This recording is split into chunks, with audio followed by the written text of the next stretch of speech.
Dearest brothers and sisters, Ramadan is just around the corner, and it is a month that is closely connected with the Qur'an. And there are many reasons for that. First and foremost, Allah the Almighty says, شهر رمضان الذي أنزل فيه القرآن. The month of Ramadan is the one in which the Qur'an was actually sent down. And the first night in which the Qur'an was sent down in the month of Ramadan is called what? Who knows? Laylatul Qadr. So the Qur'an was sent down in the month of Ramadan. The night which it came down first and foremost is the greatest night in the whole of Ramadan, in fact the whole year.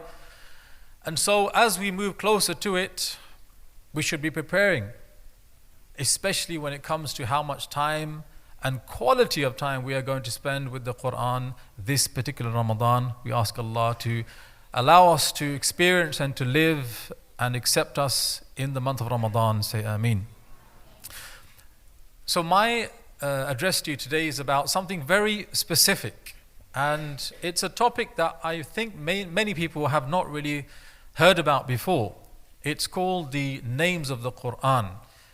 And I'm going to share with you 5 names, inshallah, that are the Qur'an's names.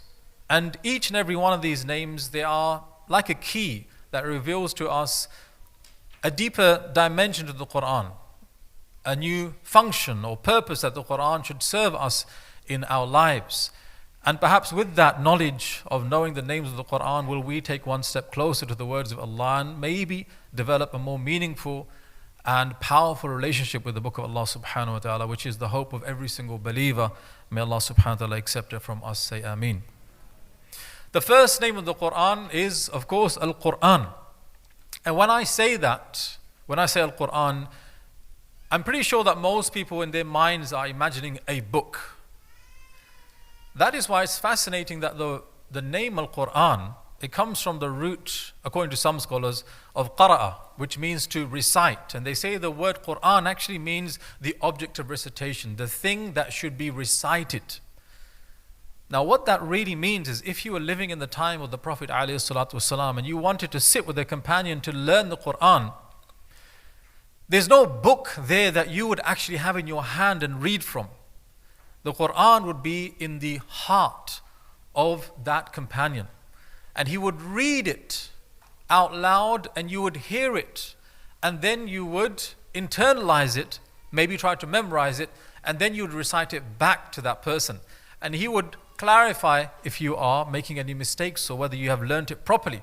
And then you would pass it on to somebody else in the same way through recitation. So in the beginning, during the life of the Prophet ﷺ, there was no book version of the Qur'an. That is something that came about afterwards.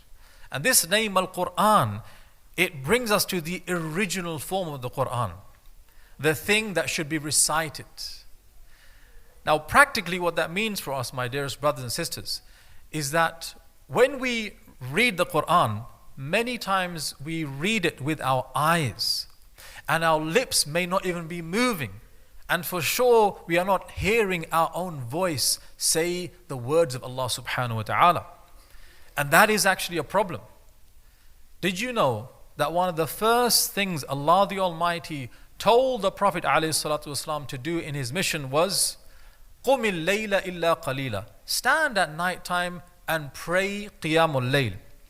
And as you are standing, O Prophet, وَرَتِّلِ الْقُرْآنَ تَرْتِيلًا. Recite the Qur'an with tartil. Now the scholars of tafsir, they say the word tartil means to recite the Qur'an slowly, calmly, and with the rhythm that Allah the Almighty has placed in His words. Slowly and clearly. And just think about how you recite the Qur'an, especially in the salah, because that's what he's being told to do. Recite it slowly and clearly. Do we do that? Maybe not. And if somebody were to ask, why are we told to recite the Qur'an with tartil, meaning slowly and clearly? The reason being is so that we can pay attention to the meaning of what we are saying. Because if we recite it very fast or we mumble it, our hearts will not get a chance to taste the meaning of those words. So in the month of Ramadan, especially when you recite the Qur'an, recite it out loud. Of course, don't disturb somebody, but if you are able to, recite it out loud and listen to the words of Allah, for the Qur'an is meant to be experienced with our ears. And that is how it affects the heart as well, not just with the eyes. The second name of the Qur'an is Al-Kitab. And this is actually mentioned 319 times in the Qur'an. ذَلِكَ الْكِتَابُ لَا رَيْبَ فِيهِ. That is the book in which there is no doubt. And it's interesting, I just said that the Qur'an was never a book in the life of the Prophet ﷺ. By the way, does anyone know who was the first person responsible for making the Qur'an into a written text? Put your hand up if you know. Yes. Sayyidina Uthman ibn Affan radiallahu an. Is that the correct answer? Who disagrees? Put your hand up. Yes, this brother there. Hazrat Umar? Technically maybe, but still I think there is an even better answer than this. From the sisters, anyone know?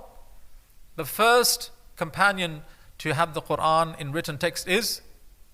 Yes, Abu Bakr as-Siddiq radiallahu an. Of course, it was on the suggestion of Umar, which is what you meant, right? So Al-Kitab, a book, and yet it was not a book. And when you think of a book, you think of something that needs to be read. And the Prophet ﷺ was unlettered. He could not read.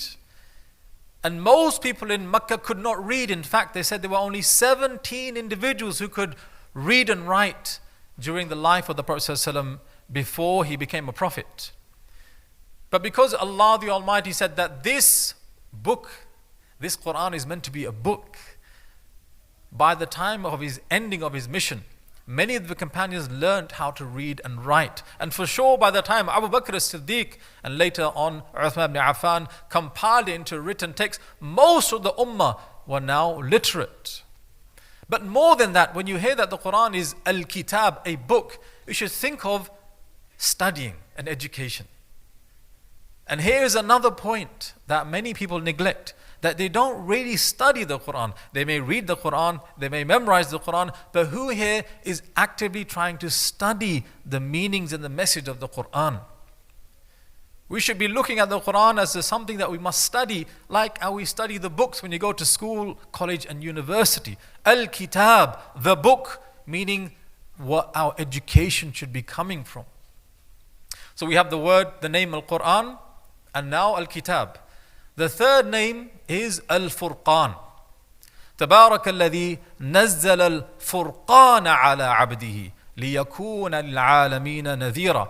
Exalted is he who sent down Al-Furqan to his slave to make him a warner to the worlds. This is often translated as the criterion or the differentiator.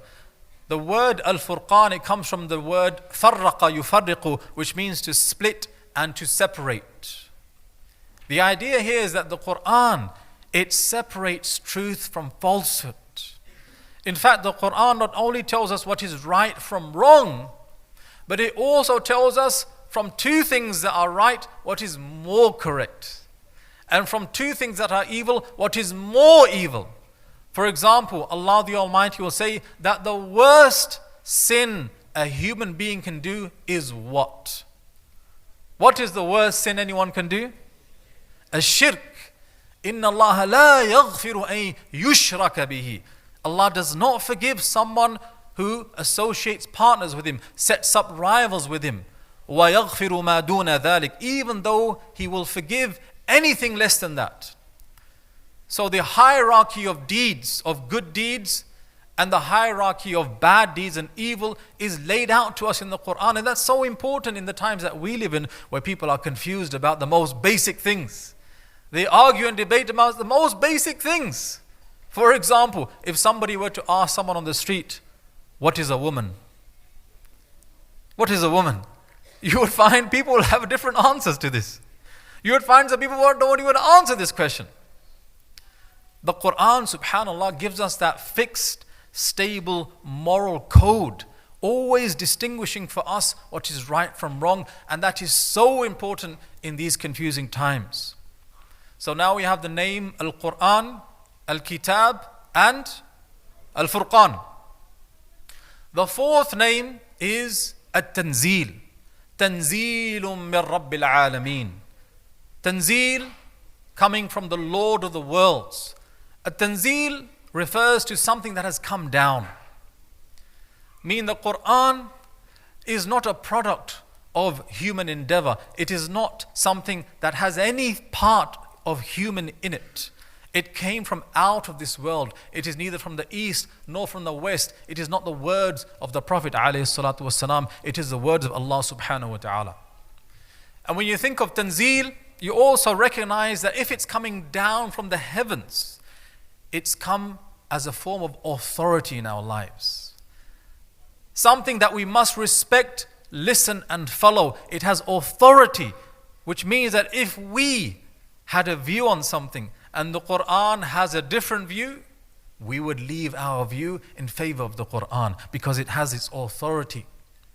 You know, a brother once said to me that the Qur'an saved his marriage. And I was like, subhanallah, tell me, how is that the case? He said, well, I had an argument with my wife and we decided to get divorced. And he said, we were very angry at each other. And I said to her, look, go to your parents' house now. And she said, yeah, I don't want to be with you anymore, so I will go. And then a friend came to him and said, you know what? There's a verse in the Qur'an where Allah says, if you do divorce your wives, then they must stay with you until their iddah comes to an end. He said, what is their iddah? They said, this is about 3 months roughly, but you must live together. But he said, I don't want to be with her. And she said, I don't want to be with him. But they sat together and he told his wife, look, there's a verse in the Qur'an that says, even if I divorce you, we must stay together until these 3 months come to an end. What do you say? She said, okay, if that is what Allah has said, we will do it. He said, as they lived under the same roof, after a few weeks, the emotions began to die down. The anger subsided and they began to talk. And then they realized actually they could work things out. And after a while, they decided to remain married. And the time that the brother told me that story, he said, I have now been married from that point to now for another 4 years, alhamdulillah. And he said, had it not been for us listening to the Qur'an, we may not be together today, subhanallah. At-Tanzil. And the final name of the Qur'an is Al-Dhikr. And this has to be probably my favorite name of all the names. Al-Dhikr means the reminder. The reminder. In huwa illa dhikru wa Qur'anu mubin. Allah says in Surah Yasin. It is nothing but a reminder and a clear recital. Human beings, we are so forgetful. Even some of the scholars say the word insan, it comes from the same root as the word nasiya, which means to forget. We are forgetful creatures. And Allah is saying, I will continue to remind you through my book, which is Al-Dhikr. But even more amazing than this is that a reminder, if you think about it, is telling you what you already know. So for example, if you set a reminder on your phone now, that tomorrow I must take my car to the mechanic. And then tomorrow comes and your phone notification comes on, take the car to the mechanic.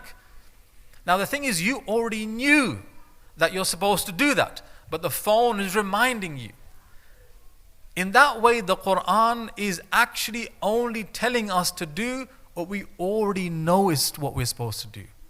Human beings already know they're supposed to be living a moral life, worshipping the one who created them. And the Qur'an only comes to remind them of that because they are so forgetful. And what that really means is that our book, the Qur'an, it is in line with human nature. It will never tell us to do that which goes against the human mind or our natural dispensation. In fact, it is calling our soul to do that which it knows it should be doing. And that is why, subhanallah, the nickname of Jibreel alayhi salam in the Qur'an is what? Who knows this? What is the nickname of Jibreel alayhi salam in the Qur'an? He is known as? No one know? Ar-Ruh. Ar-Ruh. He is Ar-Ruh, which means the soul. Why is he called the soul? Because he is the only angel that delivers revelation, and revelation is the food for the soul. Allahu Akbar. So the Qur'an, my dearest brothers and sisters, it is so much more than the thing we're supposed to read every now and again. It is literally the thing that feeds our souls, and without it, our souls will die. And that is why the difference between someone who remembers Allah and someone who doesn't is the difference between the living and the dead. We ask Allah subhanahu wa ta'ala to make us from Ahlul Qur'an. We ask Allah subhanahu wa ta'ala to allow us, this Ramadan in particular, to enjoy every aspect of the Qur'an, whether it's reading, whether it's memorizing, whether it's reflecting, whether it's studying. May Allah subhanahu wa ta'ala make us all from Ahlul Qur'an. Jazakumullah khairan, barakallahu feekum. Assalamu alaikum wa rahmatullahi wa barakatuh.